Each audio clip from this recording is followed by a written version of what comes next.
y'all know what it is. Boy CJ Goodfella back with some good trill boxing talk.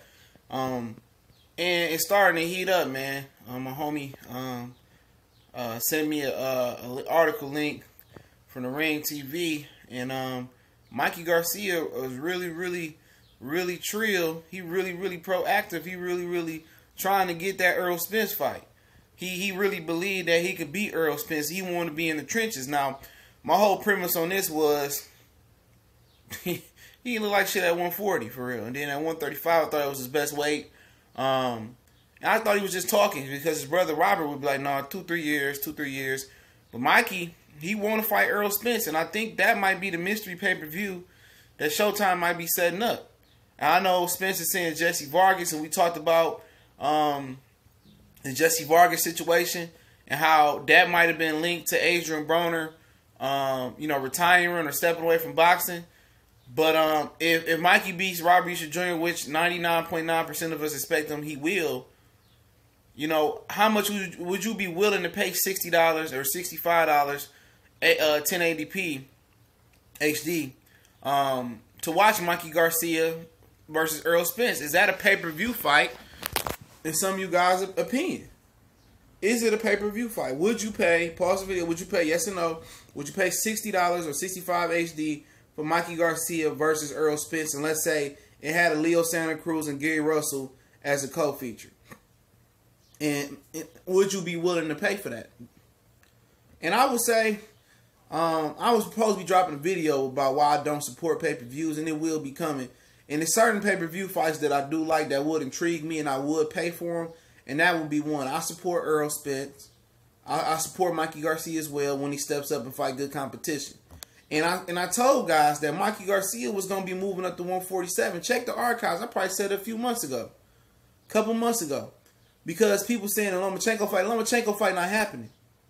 Bob Arum don't want to make that fight. Lomachenko and Mikey will not happen at 135. Mikey said he's coming back down for one fight at 35. He's unifying Robert Easter Jr.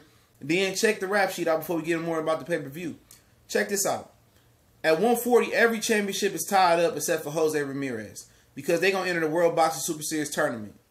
So Maurice Hooker, Relic, the vacant IBF is all in the tournament, plus Regis Progress and potentially Josh Taylor are all going to be in that tournament.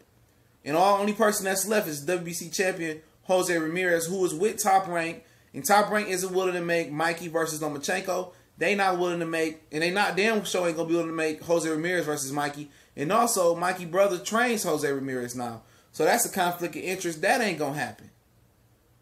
So that's not going to happen. So at the end of the day, there's no fights at 140 for him. There's no fights at 35. Y'all talking about Linares. What does Linares bring to the table but risk for Mikey? He gets no kudos for being Linares. All people going to say is he beat Lomachenko's leftovers. There's nothing at 135 left to do after Robert Easter Jr. because the Lomachenko fight not going to happen.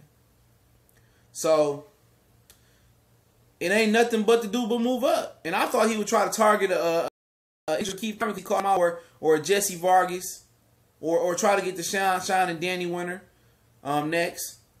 Something along those lines. Because we know he's not going to fight Terrence Crawford. He say he's a movie runner, all this crap, and plus he with Bob Arum as well. So the logical choice would be to return. Let's say Keith Thurman scores 2 fights in this year, September, and then fight Keith Thurman, in December. That would be an ideal circumstance, but I really think that mystery pay-per-view is not going to be Errol Spence and Mikey Garcia. I think Mikey Garcia is going to jump up, because remember, this is a guy that was willing to jump up, one more weight class and fight Miguel Cotto at 154. And he really keeps saying Spence's name, and Mikey kept name dropping. I think that's what Mikey want to do. Would his team advise for it? Probably not. They advise against it. But at the end of the day, he has nowhere to go if he can't make that Lomachenko fight. He has absolutely nowhere to go to make any good money, great money, and have it be a meaningful fight and really start taking steps toward being a pay-per-view star. But I would definitely pay $65 for it, man. That's a good fight, and that's a good end of the year fight. And I told y'all guys that from that September point, the middle of September when fall come, to the middle of December when winter hit, because people think when it's December or November, winter they don't hit until like the second or third week of December, I believe, depends. The fall period is the best period for boxing. That's when all the fighters want to scrap, because they want to get it in before the holidays. You know, they want to get it in before Thanksgiving or before Christmas and celebrate New Year's and then come back late in the first quarter and the second quarter of the year. So that's when all the big boxing usually goes down. You know, you got a good summer blockbuster fight every now and again, but now you're starting to get good fights at the top of the year because a lot of these guys only fight once a year or twice a year. But like I said, if that fight happened, you know, I give Mikey a chance, you know, because he's technical, he's fundamental, and he's skilled. And he got some confidence going into that fight. So I definitely give him a chance to beat Errol. You know, I give him about 20%, 25% chance to beat him. And people say I'm crazy, but just based on his fundamentals and his boxing IQ, I think he can outbox Errol for a second, man. He's not slick, but he's fundamental. He got technique. He got a good jab. He got good footwork. And he got a good understanding. And he understands what he wants to do. You know, he can get Errol a run for his money a little bit, but ultimately, Errol probably going to just punish him. And I see it being over in about four or five rounds. But Mikey is confident. He's trained and fought against the best. He helped prep Madonna, you know, to become the fighter he was under Robert Garcia. So he sees something in Errol, you know what I'm saying? And I think it's starting to get real. You know, I've been calling him out for pump faking and saying it's not real because his brother keeps saying, 2 to 3 years. But I think it's something that he might pursue. You know, I think he's something he seriously might pursue. So let me know if you guys would be interested in paying $60, $65 for this pay-per-view. Mikey and Errol Spence. It's your boy CJ Goodfella, TBC and more. You know, we keep grinding. We're on Facebook, Instagram, Twitter. Check the links in the description if you want to donate. PayPal link is in the description as well. Definitely appreciate it. Subscribe, hit the bell icon so you know we upload and go live. And share. That's the most important thing. Continue to share.